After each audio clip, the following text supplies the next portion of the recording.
Pabili po ng lap, ang pandikit. Aling Tinay. Aling Tinay, pabili nga po ng gunting. Mabuti pala't may mga pinagtitinda kayong mga gunting at gamit pang eskwela. Abay, kung sa kabilang kanto pala ako bibili, malamang mapapamala ako sa mga bibiling ko. Oo nga po, Aling Tinay. Sobrang mahal ang mga bilihin doon. Mapapansin niyo po ba? Padami ng padami ang mga suki niyo dito. Kasi po, pati yung mga taga-kabilang kanto, dito na rin bumibili. Oo nga, napansin ko rin. Ito yung sukli mo, ha? Pabili nga po ng Dali na. Ang daming bumibili, Sheila. Paano ka lang yan, ha? Nagmamadali kasi ako, tsaka isang latang gatas lang naman ang bibilin ko eh. Sandali lang. Sisingit na lang ako. Moderno din. Sandali lang, sandali lang. Aling Tinay, pagbilhan po. Uy, pagbilhan. Sandali lang. Isa-isa lang kayo. Aling Tinay, pagbilhan po. Sandali lang, sandali lang. Pagbilhan po. Pabili, Aling Tinay. Pagbilhan po ng isang latang Pabili po. Pagbilhan ho na. Pabili po. Pagbilhan ho ng isang latang gatas, Aling Tinay. Ay!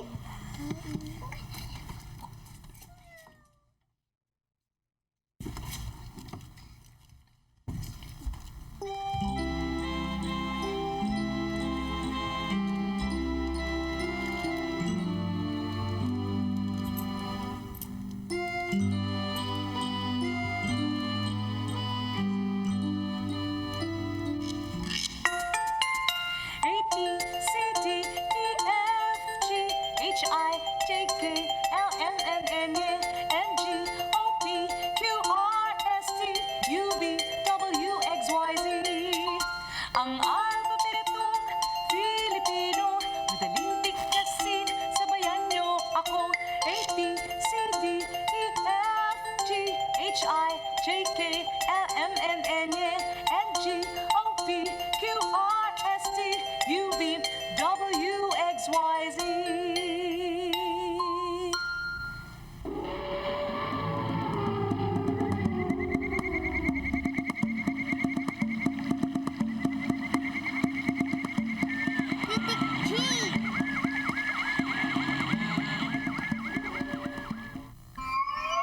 G!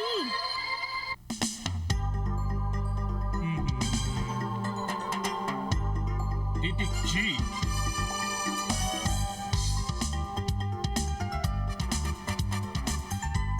Ayan, tapos na ang ginawa kong patatak na titik G.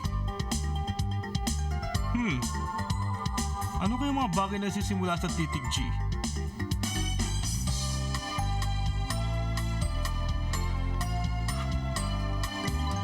Hingi naman ang gatas.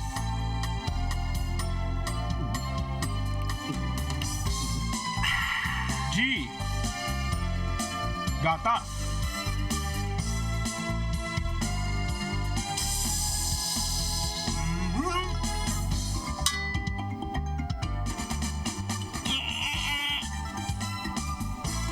Titik G!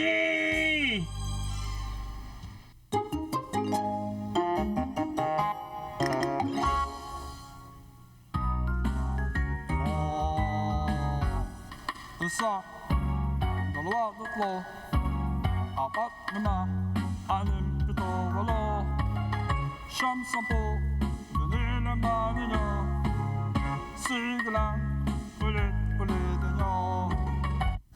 Isa, dalawa, tatlo, apat, lima, anim, pito, walo, siyam, sampu, ilang ba ninyo? Sige lang,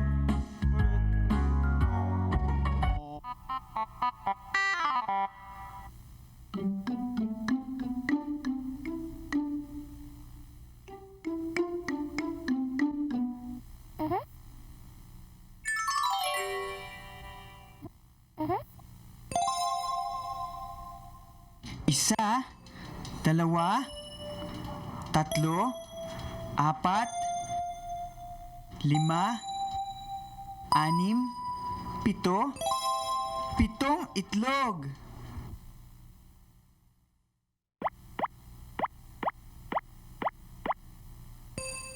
Isa,